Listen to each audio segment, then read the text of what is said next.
Today we're going to look at a quick lesson of equivalent ratios, and the method that we're going to use is proportions.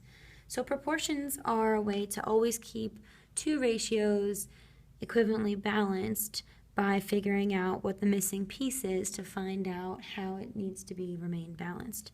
So here you can see I have a example of 3/4, my ratio 3:4, and I want to know what number needs to go here to keep that ratio balanced the same way. So to get from 4 to 12, I was growing, so growing means that I multiplied to get there. 4 times what number gives me 12? Well, 4 times 3 would have given me 12. So to keep it proportionate or balanced or equivalent ratios, I need to multiply my numerator by 3 as well. 3 times 3 gave me 9, so the proportion of 3 to 4 is 9 to 12.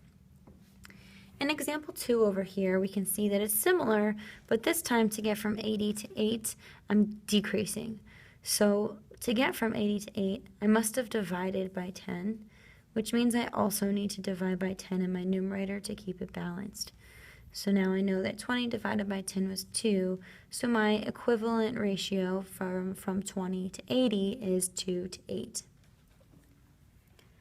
In example 3, I have another unknown, but this time it's in the denominator. So I have to ask myself, how did I get from the numerator to the numerator? Excuse me, I misspoke earlier. I said denominator, I meant numerator. So to grow from 7 to 21, growing just like prior was multiplying. 7 times what number gives me 21? 7 times 3 gives me 21.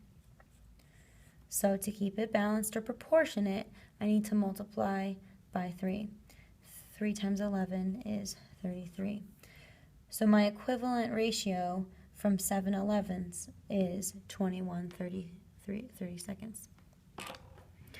This last example is another missing piece of the denominator. So to get there, I need to look at my numerators. I can see I'm going from 24 to 8. Well, I'm decreasing, so I'm going to go ahead and figure out what I divided by to keep it equivalent.